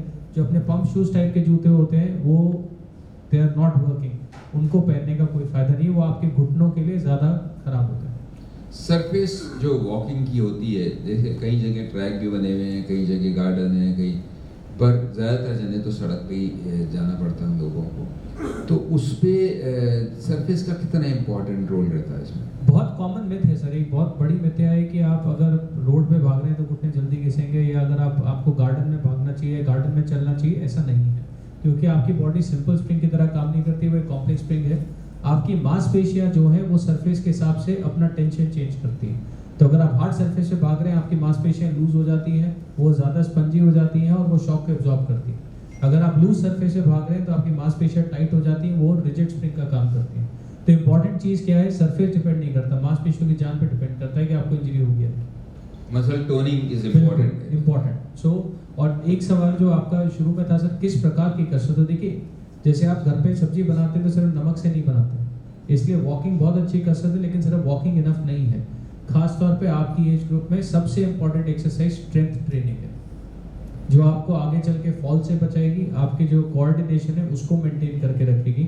आपको वॉकिंग स्टिक नहीं लेनी है तो उससे भी आपको स्ट्रेंथ ट्रेनिंग बचाएगी वॉक के अलावा। सो जॉइन अ जिम जरूर ज्वाइन करें, या घर पे किसी पर्सनल ट्रेनर के साथ में वेट्स उठाएं। मतलब वॉकिंग के साथ या इसके साथ टोनिंग, फ्लेक्सिबिलिटी, हर चीज़ की इम्पोर्टेंस रहती है। 2-3 बड़ी कॉमन इश्यूज रहते हैं, वो ये रहते हैं कि आप आलती पालती बांध के नहीं बैठो। जो बैठते हैं, एक तो नॉर्मल आदमी जिसके कोई जॉइंट प्रॉब्लम नहीं है, वो रोज आलती पालती बांध के बैठता है या इंडियन टॉयलेट यूज करता है। और एक वो जना है जिसके जॉइंट प्रॉब्लम स्टार्ट हो गई, हल्का हल्का पेन रहना शुरू हो गया, लगता है कि मोड़ने में तकलीफ होती है। तो ये दोनों चीज़ें क्लियर करना चाहूँगा। नॉर्मल आदमी के लिए आलती पालती, क्योंकि अपने ट्रेडिशन के अंदर नॉर्मली इस तरीके से बैठते हैं, चाहे वो पूजा करना हो, चाहे वो खाना खाना हो, पर लोग कहते हैं कि जॉइंट खराब हो जाएंगे, ऐसे मत मोड़ो। सेकेंडली इंडियन टॉयलेट, एंड एक आदमी है जिसकी प्रॉब्लम स्टार्ट हो गई है, उसको क्या करना चाहिए? अगर आप मेडिकल एविडेंस के बारे में सोचें सर, इसका सही जवाब अपन मेडिकल एविडेंस से ढूंढने की कोशिश करें तो कुछ चीज़ें हैं जो हमें पता है। कुछ चीज़ें हैं जो हमें नहीं पता है। जो चीज़ हमें पता है वो ये है कि जब आप घुटने को पालती मार के बैठते हैं तो आपके घुटने के जोड़ में जो जॉइंट रिएक्शन फोर्स होता है वो आपके शरीर के वजन का 18 गुना होता है। और अगर इसमें आप उंकड़ू बैठते हैं जिसमें आप बॉडी का वेट भी झेल रहे हैं तो वही 23 गुना हो जाता है। तो ये जब हम जानते हैं कि आपके जो जोड़ पे फोर्सेस हैं वो इन दोनों पोजीशन को अटेन करने से बढ़ते हैं। जो चीज़ हम जानते हैं वो ये भी है कि उंकड़ू बैठना आपके घुटनों के लिए ठीक नहीं है। अगर आप उंकड़ू बैठते हैं, आप घुटने को हाइपरफ्लेक्शन जिसे हम बोलते हैं उसमें रखें और अपना शरीर का वजन उस पर डाल रहे हैं तो आपके जोड़ जल्दी घिसेंगे। और इसी कारण से नी रिप्लेसमेंट का rate south east Asian countries जिसमें उंकड़ू बैठने का या इंडियन स्टाइल टॉयलेट यूज़ करने का रिवाज है उसमें 4 टाइम्स है as compare to western population जो वेस्टर्न स्टाइल टॉयलेट यूज़ करते हैं। लेकिन जो हमें नहीं पता है वो ये है कि पालती मारने से कितना फर्क पड़ता है। पालती मारने से कई लोगों में हमने देखा है आर्थराइटिस बढ़ता है, जल्दी होता है एज अ प्रिवेंशन अगर नॉर्मल घुटनों में बैठ रहे हैं। बट बहुत सारे पेशेंट ऐसे भी हैं जो 90 साल की उम्र तक पालती मार के बैठ रहे हैं, उन्हें कोई दिक्कत नहीं है। सो उसके अंदर क्या करना है, अगर आपको दर्द चालू हो गया है, आप बार बार पालती मारने की 3-4 बार कोशिश कर चुके हैं और आपका पेन बढ़ रहा है, जाहिर सी बात है आपके जॉइंट रिएक्शन फोर्सेस आप शरीर को झेल नहीं पा रहे, तो अवॉइड करने में कोई हानि नहीं होती। किसी भी व्यक्ति को स्टेयर्स चढ़नी है, उसको 2 ऑप्शन मिले हुए हैं, एक तरफ रैंप है, एक तरफ स्टेयर्स है। क्या एडवाइस करते हैं जैसे अपने 50-60 साल के जिनकी हल्की प्रॉब्लम अभी स्टार्ट हो गई है, वेदर टू यूज रैंप और टू स्टेयर्स, एंड कितनी फ्लोर्स तक नॉर्मली एडवाइजेबल है? जैसे हम कहते हैं कि 50-60 साल के आदमी को 2 फ्लोर से ज़्यादा अवॉइड करना चाहिए। अगर उसके पास ऑप्शन दूसरा मिला हुआ है तो स्टेयर्स 2 फ्लोर से ज़्यादा एट स्ट्रेस नहीं चढ़नी चाहिए, क्योंकि आपको पता नहीं है कि अंदर कहाँ क्या प्रॉब्लम्स होती है। जॉइंट के हिसाब से आप क्या एडवाइस करें? सर जॉइंट के हिसाब से बड़ा सिंपल सा एक उदाहरण है जो मैं अपने मरीजों को बोलता हूँ कि आपके घर में 2 कुंडी है, एक कुंडी जो दिन में 10 बार खुलती है, एक जो 10 दिन में 1 बार खुलती है, जंग किस में लगेगी? तो इसी में इस बात का, इस सवाल का जवाब छुपा हुआ है।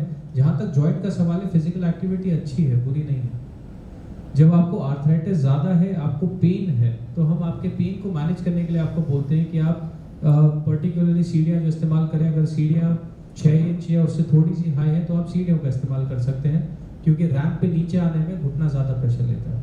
बट अगर आपके घुटने में कोई तकलीफ नहीं है या मामूली दर्द है तो सीढ़ियाँ चढ़ना रोकना नहीं है, इट इज़ गुड। वो एक प्रकार की वर्जिश है आपकी मांसपेशियों को टाइट, आपकी मांसपेशियों की स्ट्रेंथनिंग के लिए। So it is good to climb stairs, not bad, you can.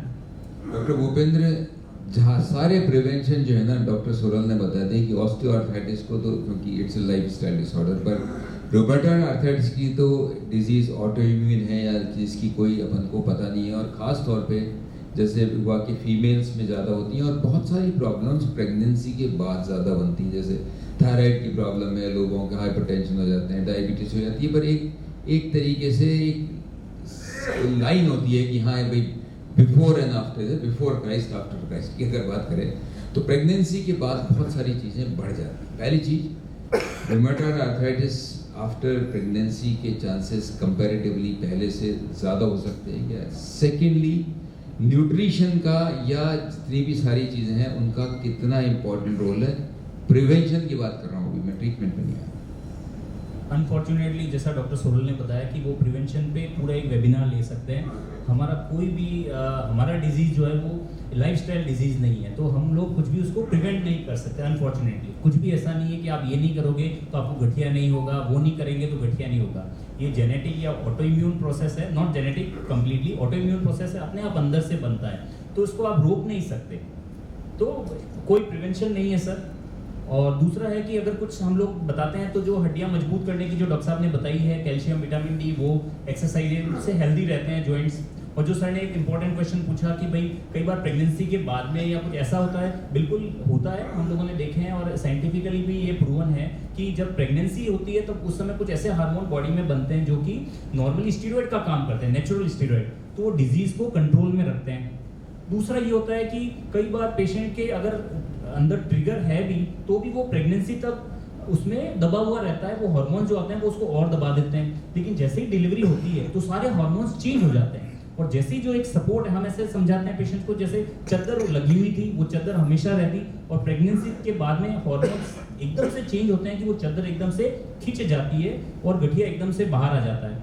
तो जो कई पेशेंट्स का प्रेगनेंसी से पहले हल्का फुल्का दिक्कत था या ना के बराबर था या बिल्कुल नहीं था, वो एकदम बोलते हैं साहब ये डिलीवरी हुई और उन्होंने ऐसा गलत इंजेक्शन लगाया या कमर में इंजेक्शन लगाया, उसके बाद मेरे प्रॉब्लम आ गई, गठिया हो गया।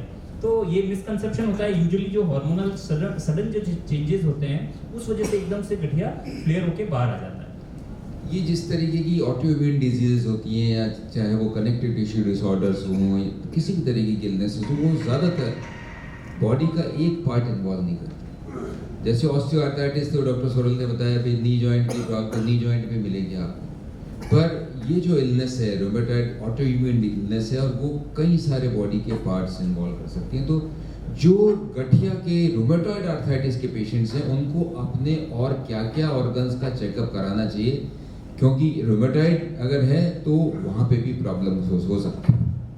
बहुत बढ़िया सवाल पूछा सर ने। जैसे आमतौर पर ये कंसेप्शन रहता है कि मिसकंसेप्शन है कि केवल जोड़ों को ही गठिया इन्वॉल्व करता है, जबकि ऐसा नहीं है। इन्फ्लामेशन या सूजन बॉडी में रहती है, तो ये इन्फ्लामेशन अपना मल्टी सिस्टम इन्वॉल्वमेंट कर सकती है, बाकी अंगों को भी इफेक्ट कर सकती है। जो कॉमन तौर पे जो हमारे अंग गठिया में इन्वॉल्व हो सकते हैं वो सबसे पहला है लंग्स है, जिसमें कि ILD नाम की प्रॉब्लम हो सकती है। लंग्स सिकुड़ने लगता है, आंख और मुंह में लार बनना कम हो जाती है, जिसको हम सेकेंडरी शोगरेन सिंड्रोम बोलते हैं। जहाँ पे भी सलाइवेशन है या जहाँ पे भी बॉडी में सिक्रेशंस हैं वो कम हो जाते हैं। आंख लाल पड़ सकती है, उसमें कंजक्टिवाइटिस या यूवियाइटिस हो सकता है। लॉन्ग टर्म अगर इन्फ्लेमेशन रहता है तो किडनी पे भी अमाइलोइडोसिस का इफेक्ट आ सकता है। और जो हार्ट अटैक की संभावना होती है वो गठिया के पेशेंट्स में ज़्यादा होती है compare to normal patient, normal population, क्योंकि जो इन्फ्लेमेशन है, गठिया का जो सूजन है वो कोरोनरीज को इफेक्ट करता है।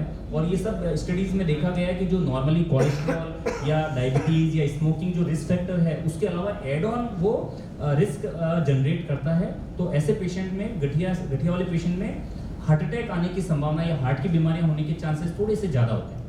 ये इसलिए मैंने पूछा, जिन लोगों का गठिया है उनको इन चीज़ों पे भी ध्यान देना चाहिए। और बहुत बार ऐसा होता है कि लोग लंग की प्रॉब्लम लेके आते हैं, कोई डायग्नोसिस निकलता, पता चला उसका इन्फ्लेमेटरी प्रोसेस है, और जब आप देखते हो तो आप बताते हो कि नहीं धीरे धीरे जॉइंट भी थे, उसने इतना ज़्यादा उस पर ध्यान नहीं दिया। वो एक कॉम्प्लिकेशन ऑफ ऑटोइम्यून डिजीज था जिसमें लंग भी इन्वॉल्व हो गए। तो ये सब इसलिए भी इम्पॉर्टेंट है कि जब अपन ट्रीटमेंट की बात करेंगे तो ये जितने भी कॉम्प्लिकेशंस हैं उनको अपन डिले कर सकते हैं। और अगर आपने ट्रीटमेंट नहीं लिया, जॉइंट तो चलो जाएंगे, पर ये इन्फ्लेमेटरी प्रोसेस जो है बॉडी के अंदर वो आपके लंग्स को, हार्ट को, किडनी को भी खराब करता रहेगा। एक बार रूमेटॉइड आर्थराइटिस का ट्रीटमेंट स्टार्ट हो जाता है, और बिल्कुल ये समझने की बात है ये क्या लाइफ लॉन्ग रहता है, और अगर लाइफ लॉन्ग रहता भी है तो कितनी दवाइयाँ चलती हैं, और सेकेंडली क्या स्टेरॉइड, क्योंकि स्टेरॉइड से लोगों को अच्छा खासा डर रहता ही है। और अभी कोविड में भी लोगों ने देखा कि भाई स्टेरॉइड लिए ज़रूरी भी थे, और उसके बाद उनके कई तरीके की प्रॉब्लम भी साथ में हो गई। क्या स्टेरॉइड ज़िंदगी भर लेते हैं या कोई साधारण सी आप गोलियां दे देते हैं जिससे उसका प्रोसेस को रोकते रहते हैं? सर पहले सवाल का आंसर बड़ा मुश्किल है कि इलाज लाइफ लॉन्ग चलता है कि नहीं चलता है, बट हाँ लंबा चलता है, कुछ साल तक चलता है। ये बहुत आपने सॉफ्टली कह दिया, ज़्यादातर चलता है, लंबा चलता है। क्योंकि अगर हम लाइफ लॉन्ग बोलेंगे पेशेंट्स को तो पेशेंट कई बार किया इलाज तो है ही नहीं तो लेना क्यों।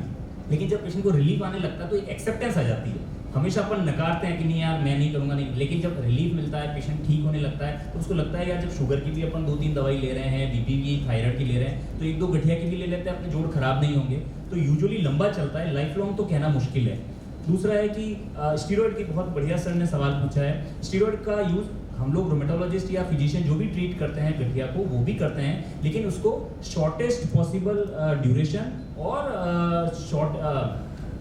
कम से कम डोज में और कम से कम समय के लिए हम लोग यूज़ करते हैं। नमक की तरह, डॉक्टर साहब ने नमक का उदाहरण दिया था, मुझे उस समय से याद था कि नमक का उदाहरण यहाँ भी देना है कि जैसा अपन खाने में नमक डालते हैं स्वादानुसार, अब खारा करते हैं फिर भी डालते हैं, क्यों डालते हैं? नहीं डालना चाहिए खारा करते हैं तो, लेकिन अगर अपन थोड़ा बहुत डालेंगे तो उसमें स्वाद आएगा, और बिल्कुल नहीं डालेंगे तो फीका होगा, और अगर बेहिसाब से डाल देंगे तो सारा खराब हो जाएगा। से स्टीरॉयड का रोल गठिया के इलाज में भी नमक की तरह होता है।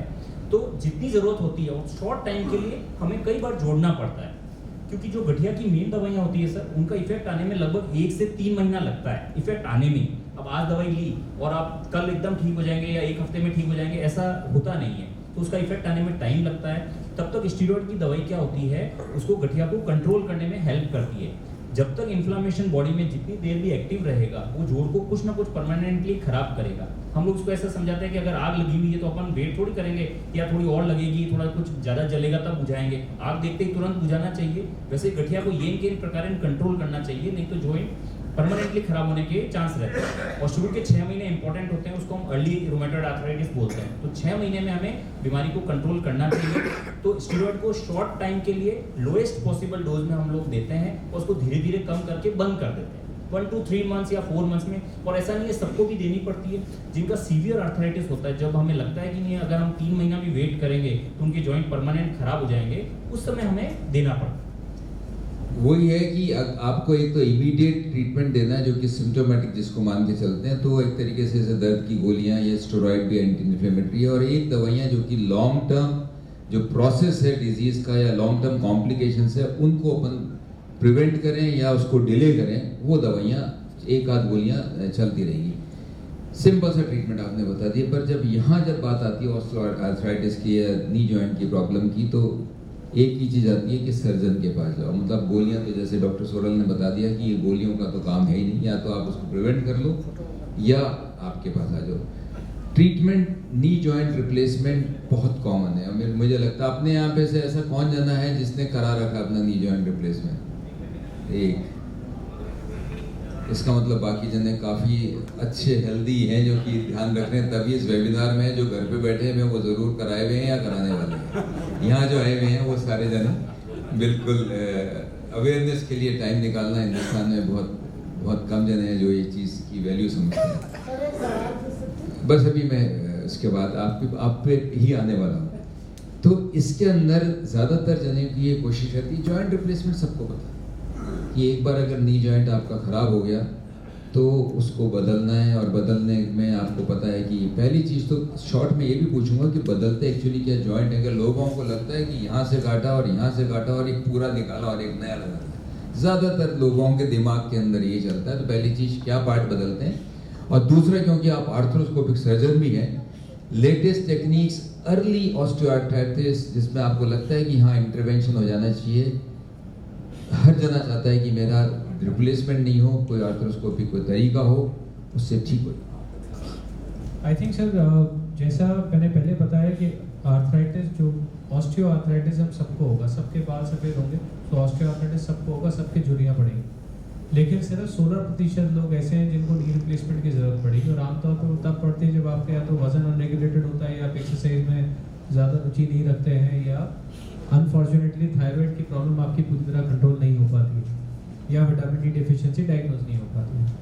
जहाँ तक ऑपरेटिव ट्रीटमेंट का सवाल है, स्पोर्ट्स इंजरी में हम लोग ऐसे बोलते हैं कि अगर आपका लिगामेंट है या आपका ACL की इंजरी हो गई और अगर आप उसको ऑपरेट नहीं कराते हैं तो डेफिनेटली आगे चल के आपका घुटना जल्दी घिसेगा और आप नी रिप्लेसमेंट की नौबत तक आएंगे। तो अगर आप छोटे प्रोसीजर से आगे चल के बड़े प्रोसीजर को बचा सकते हो तो आपको होना चाहिए। बट मोटे तौर पे एक बार आपके नी की स्थिति ये आ गई कि आपको ऑस्टियोआर्थराइटिस हो गया और आपका घिसाव हो गया है, तो 2 प्रोसीजर होते हैं, एक तो पार्शियल नी रिप्लेसमेंट, एक total knee replacement. Partial knee replacement में हम आपका सिर्फ जोड़ का 1/3 हिस्सा बदलते हैं, लेकिन उस ऑपरेशन को करने के लिए आपके लिगामेंट का हेल्दी होना बहुत ज़रूरी है। ऐसा नहीं है कि साहब हमारे तो जो बहन है उनको तो आपने आधा ही बदला था, हमारा भी आप आधा ही बदलो। जो बहुत कॉमनली हमसे सवाल पूछा जाता है कि साहब इनके आपने हाफ क्यों किया, हमारे फुल क्यों कर रहे हो। तो वो इस चीज़ पे निर्भर करता है कि आपका लिगामेंट काम कर रहा है या नहीं कर रहा है, और आपका जो आर्थराइटिस है सिर्फ आपके आगे की 1/3 हिस्से को इन्वॉल्व कर रहा है, तो हम उसको पार्शियल रिप्लेसमेंट करते हैं। लेकिन अगर आप उस स्टेज से आगे जा चुके हैं तो फिर आपका टोटली रिप्लेसमेंट होता है। अगर हम ऑपरेशन के बारे में बात करें, जैसा जो हमसे भी ये सवाल पूछा था कि साहब इतना बड़ा ऑपरेशन कैसे कराएं। ऑपरेशन सुनने में बहुत बड़ा है, ऑपरेशन बड़ा नहीं है। आप पूरी हड्डियों को काट के नहीं हटा रहे हैं, आप बेसिकली जैसा अपन ने पहले मॉडल देखा था, आपका जो ग्रे हिस्सा है उसके घिसने से ही आर्थराइटिस हुआ है, आप सिर्फ इसी को रिप्लेस करते हैं। So basically it is a रीसर्फेसिंग procedure, है ना। जैसे अगर आपने टायर में पंचर लगते देखा होगा तो पहले आप उसको रेगमार से घिसते हो, फिर उस पर आप वो लगाते हो एडहेसिव, और उसके बाद आप उसके ऊपर चेपी लगा देते हो। Same exact process knee replacement है। जितना आपका ये कार्टिलेज का हिस्सा घिसा हुआ है, आप सिर्फ इसको छींकते हैं। आपकी हड्डी क्योंकि इरेगुलर हो गई है, आप उसको सिर्फ स्मूथ बनाते हैं, जैसे आप सीमेंट से उस पर इम्प्लांट को बैठाते हैं। तो आपकी ऊपर वाली हड्डी से हम सिर्फ 9 मिलीमीटर हड्डी छीलते हैं और नीचे वाली हड्डी से सिर्फ 5 मिलीमीटर। तो एक्चुअल जो बोन आपकी काटी जाती है, छीली जाती है, वो सिर्फ 1.5 सेंटीमीटर है। और उसके बाद में अगर हम इसको देखें तो आपका इसे हम लोग रिप्लेसमेंट बोलते हैं। आपने ऊपर वाली हड्डी को छील के इस पे मेटल की कैप लगा दी, आपने नीचे से 5 मिलीमीटर हड्डी छील के उस पे एक मेटल की प्लेट लगा दी, और बीच में जो ये आपकी मास्क की गद्दी थी उसकी जगह आप ये प्लास्टिक है। सो टोटल सर्जिकल टाइम यहाँ से और यहाँ तक पहुँचने में roughly 35 to 45 minutes. So it is not a big procedure. It is a procedure which is very safe. But like I said, यहाँ हमारे आने का उद्देश्य ये है कि आप यहाँ तक पहुँचे कैसे, वो जरूरी है। दो चीज़ें आजकल बहुत चल रही हैं। कई जने सुनते हैं कि अब मेरे तो घुटने में प्रॉब्लम हुई थी ऑस्टियोआर्थराइटिस में, तो मेरे तो कुछ यहाँ पे इंजेक्शन लगा दिया, कोई कहते हैं अंदर पता नहीं क्या फ्लूइड डाल दिया, फिर मेरे को कहा कुछ महीने बाद दोबारा डालते रहेंगे। पहली चीज़ साइंटिफिकली किस तरीके के जो इलाज है उसका क्या रोल है। सेकंड, हर जगह आजकल स्टेम सेल्स का भी टाइम चल रहा है कई जगह ट्रीटमेंट के अंदर, उसका लेटेस्ट क्या है कि अगर अपन बात करें। दोनों चीज़ें पूछना चाहूँगा क्योंकि कई जने आके कहते हैं कि साहब मेरे घुटने के अंदर वो एक इंजेक्शन लगा के पता नहीं क्या फ्लूइड भरा, उससे मेरे तो उससे ठीक कर रहे, क्या है इसका? उसके लिए सर सबसे इम्पोर्टेंट चीज़ जो जानना ज़रूरी है वो ये है कि आपको ये समझना है कि दर्द आपकी बीमारी नहीं है, दर्द एक लक्षण है। अगर मैं सिर्फ दर्द को ठीक करता हूँ, मैं आपका इलाज नहीं कर रहा हूँ, मैं आपके सिर्फ लक्षण को कंट्रोल कर रहा हूँ। तो अगर घुटने में हम लोग कई तौर पे जो आमतौर पे 2 प्रकार के इंजेक्शन घुटनों में लगाए जाते हैं, एक स्टेरॉइड का होता है और एक जिसे हम लोग आर्टिफिशियल ग्रीस या हाइलुरोनिक एसिड बोलते हैं। मेडिकल एविडेंस बहुत क्लियर है और आजकल सबके पास मोबाइल फ़ोन है तो आपको गूगल पे भी मिल जाएगा। हाइलुरोनिक एसिड जो बेसिकली आर्टिफिशियल ग्रीस है, उसका मेन रोल रूमेटॉइड आर्थराइटिस में है, ऑस्टियोआर्थराइटिस में नहीं है, क्योंकि जैसे मैंने आपको बताया मैकेनिकल प्रॉब्लम का सॉल्यूशन केमिकल नहीं हो सकता। और जो मैं अपनी प्रैक्टिस में इंजेक्शन यूज़ करता हूँ वो स्टेरॉइड इंजेक्शन है, लेकिन उसको हम सिर्फ तब इस्तेमाल करते हैं जब आपका फिजियोथेरेपी से दर्द कंट्रोल नहीं आ रहा, क्योंकि अगर आपका दर्द कंट्रोल नहीं होगा तो आप कसरत नहीं करोगे, और कसरत नहीं करोगे तो ठीक नहीं होगे। तो इसलिए स्टेरॉइड का इंजेक्शन टेम्परेरी बेसिस पे इसलिए दिया जाता है जैसे आपका दर्द कम हो और आप कसरत कर पाओ। इलाज कसरत है। बहुत इंपॉर्टेंट बात कही है। एक तरीके से स्टेरॉइड दर्द की गोली है, एंटी इन्फ्लेमेटरी है। वो जैसे और अपन दर्द की दवाइयाँ ब्रूफेन या इस तरीके की दवाइयाँ लेते हैं, वो भी दर्द की गोली है, उसका हायर फॉर्म अपन मान के चलें। इट्स ए सिम्टोमेटिक ट्रीटमेंट, पर जो डिजीज क्योर की बात करें उसके अंदर नहीं है। कुछ क्वेश्चंस को लेके कुछ के तो अच्छा आंसर हो गए हैं कि walking and cycling is better exercise, वो आपने बता ही दिया। और एक ये भी आया कि कैन मैन और women cycling about the age of 65। अगर आप रेगुलर कोई भी काम करते रहते हैं तो जैसे डॉक्टर सोरल ने बताया कि टोनिंग इज़ वेरी इंपॉर्टेंट। वो सबसे बड़ी गलती होती है कि मसल तो टोन आपने करी नहीं है, और कोई भी एक्सरसाइज आप करना। मैं सर इस पे एक चीज़ बताना चाहूँगा। मेरे खुद के नाना जी हैं, रिटायर्ड फ्रॉम पुलिस DIG हैं और अभी प्रैक्टिसिंग लॉयर है हाई कोर्ट में। 2019 में सर मैंने उनका रिप्लेसमेंट किया था। His age was 94 that time, he is 96 currently and he drives his own car. So there is no age for any physical activity, there is no age. ये सिर्फ हमारे देश में है। आप सोच है, बिल्कुल age is basically mental game. बिल्कुल। मैंने जो आयरन मैन इवेंट किया था ताइवान में सर, मेरी बगल से एक जो जापानीज आदमी साइकिल निकाल के लेके गया था, he was riding his cycle at the speed of 41 km/h। हमारे पास बाइक कंप्यूटर होता है, उसके अंदर लोग देख सकते हैं। एंड हिज एज वाज 79 और वो आयरन मैन कर रहे थे जिसमें स्विमिंग, साइकिलिंग और रनिंग तीनों इन्वॉल्व होते हैं। So there is no age for physical activity.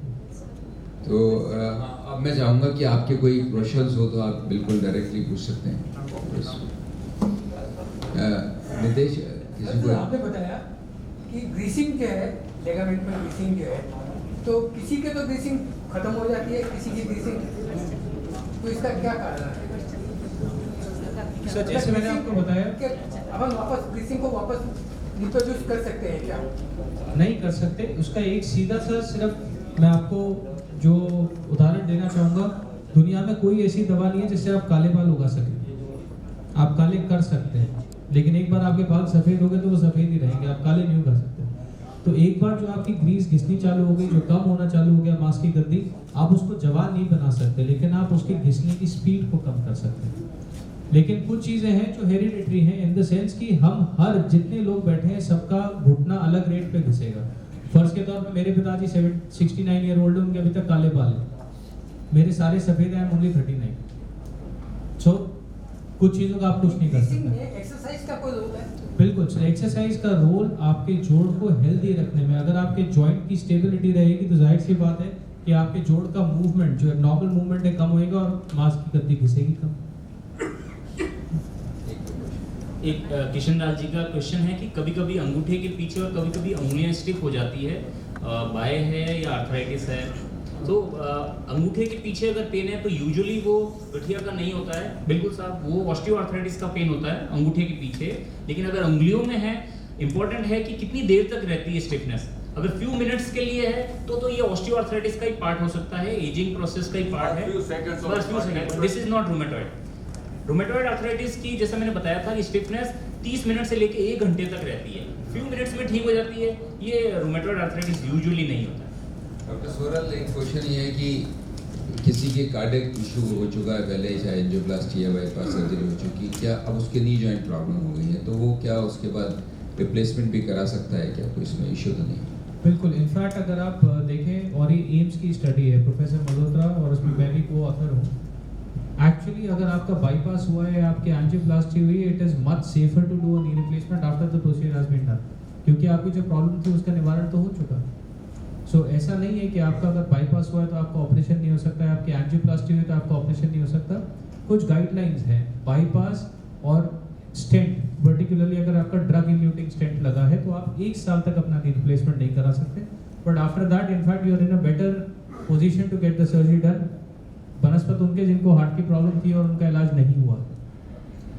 Doctor Bhupendra, एक बाएं को लेके बड़ी प्रॉब्लम रहती है और it's a very common problem कि लोगों के काफ में और इधर पेन होते रहते हैं, तो क्या इसका कोई जॉइंट से या क्या कारण मानते हैं? बाएंटे एक बहुत कॉमन इशू है, लोग कहते हैं मेरे बाएंटे आते हैं, अपन इन्वेस्टिगेशंस भी कराते हैं, इलेक्ट्रोलाइट्स, विटामिन और फिर भी उनके बाएंटे आते रहते हैं, क्या मानते हैं? नॉन स्पेसिफिक सिम्टम है, मतलब डायरेक्टली इसका आर्थराइटिस से या जॉइंट से डायरेक्टली कोई लिंक नहीं है।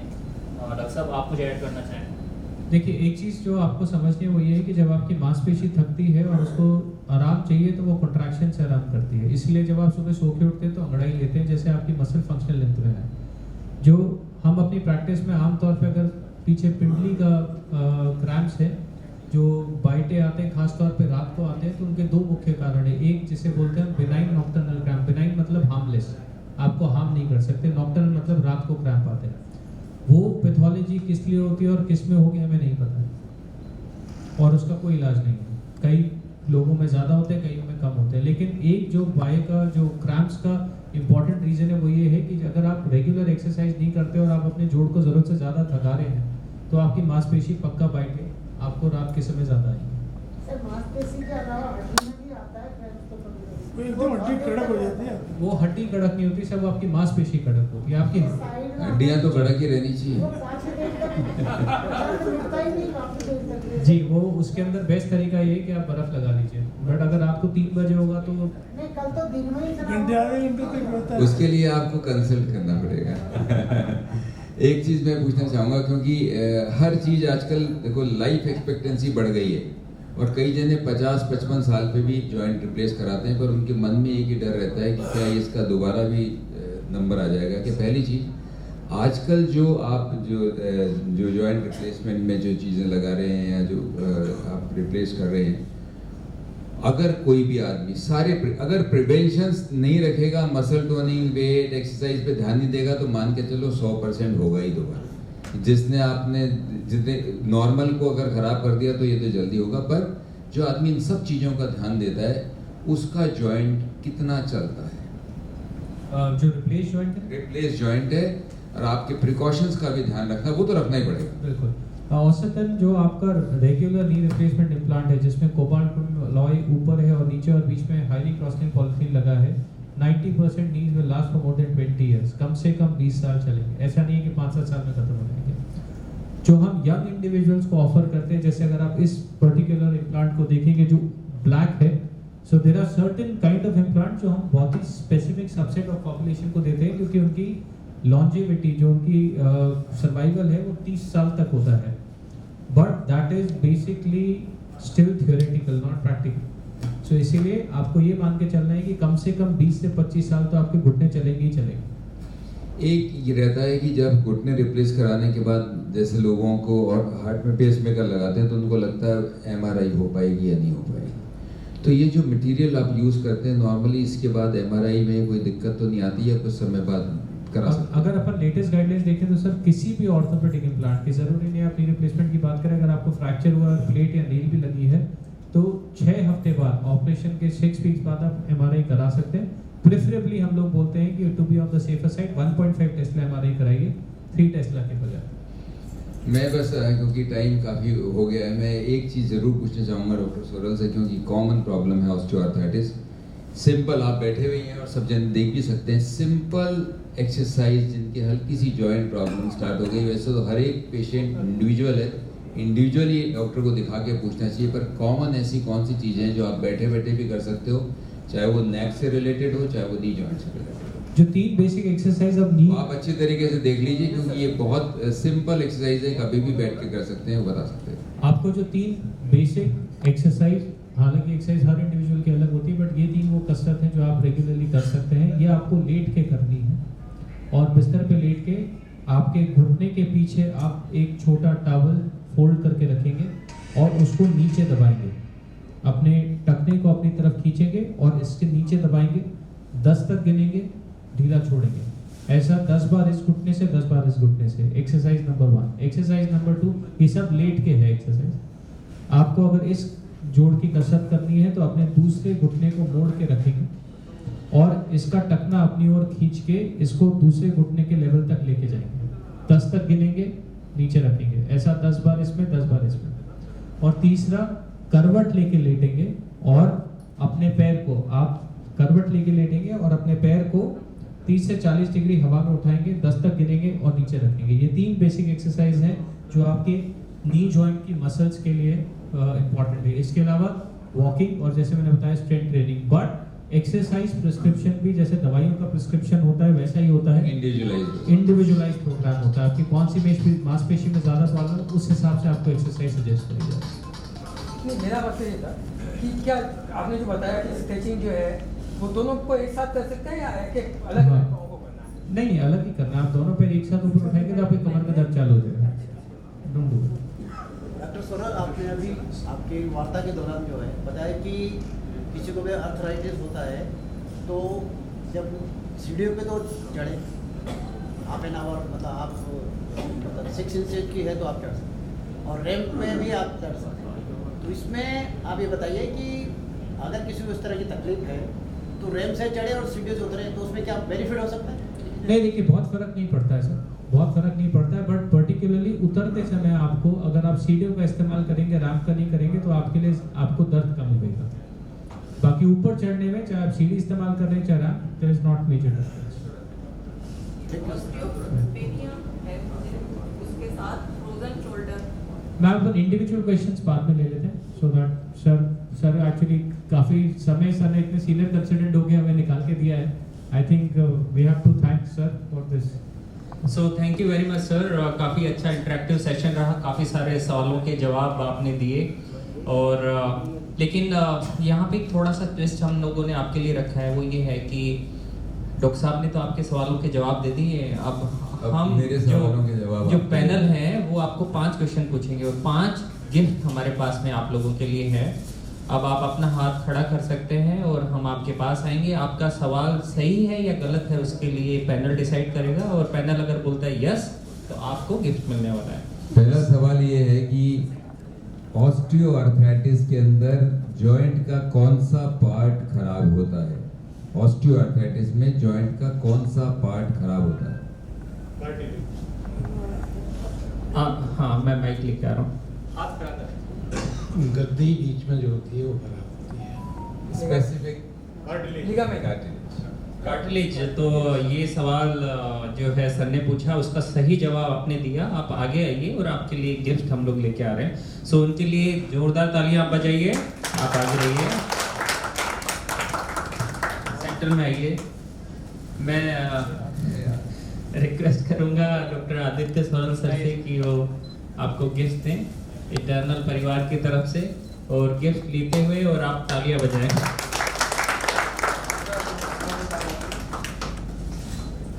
Thank you very much sir. Second जो सवाल है वो रोमेटॉइड आर्थराइटिस के अंदर जॉइंट का कौन सा पार्ट खराब होता है? Yes madam. दोबारा तो नहीं मिलेगा। वैसे करेक्ट आंसर है साइनोवियल मेम्ब्रेन। तो आप आ जाइए सर। और अब यहाँ से इस ग्रुप से नहीं, पीछे से हाथ खड़ा करना है, अलग अलग जगह से बैक बेंचर्स की तरीके से ले रहे हैं। आलोक सर से मैं रिक्वेस्ट करूंगा कि वो गिफ्ट दें। आप सर सेंटर में आइए और सर के लिए जोरदार तालियां। तो ऑडियंस तो हमारी बहुत इंटेलिजेंट है, देखिए टेक्निकल सवालों के जवाब भी वो दे रही है।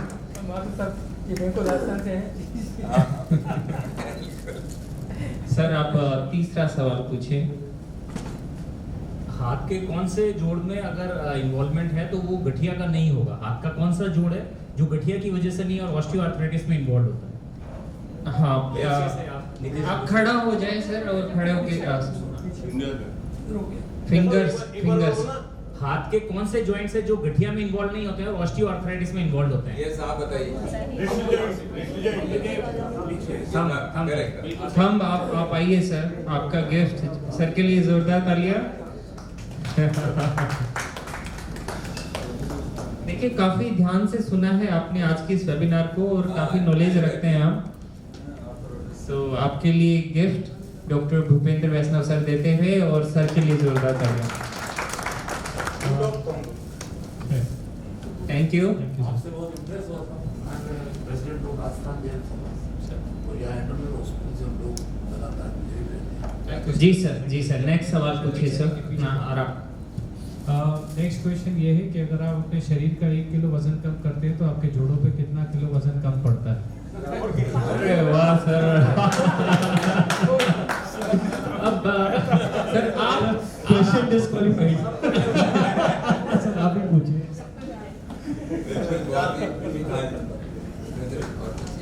ये क्वेश्चन तो बहुत सारे सही जवाब थे।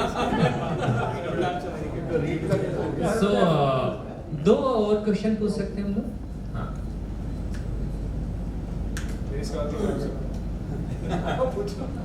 Tough question.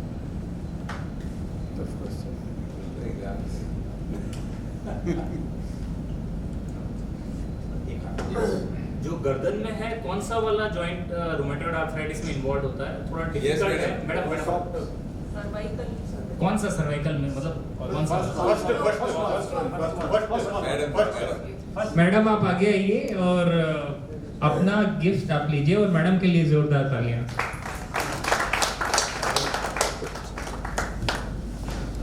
गिफ्ट जल्दी लेके आइए भाई। सो डॉक्टर आदित्य मैडम को गिफ्ट देते हुए thank you very much.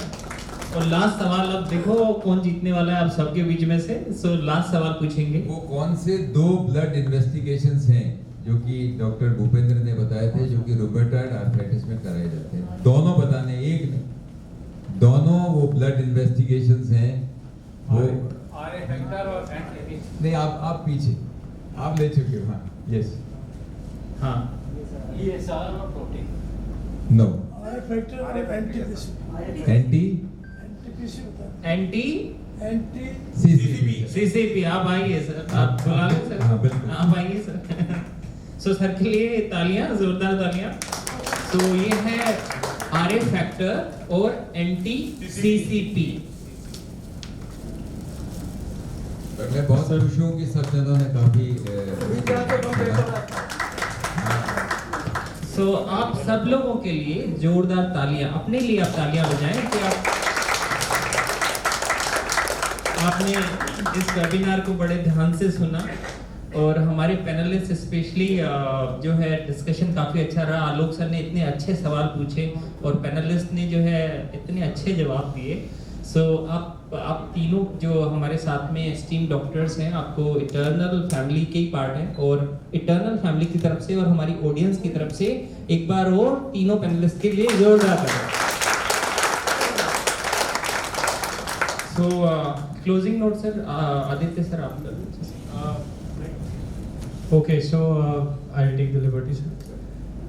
The take home message अपने जोड़ों को हेल्दी रखने के लिए, diet, healthy diet, refined carbohydrates कम खाएंगे, प्रोटीन और कैल्शियम युक्त डाइट होनी चाहिए आपकी, light, regular exposure to sunlight, might, regular exercise, and right, today is the right time to start. Thank you.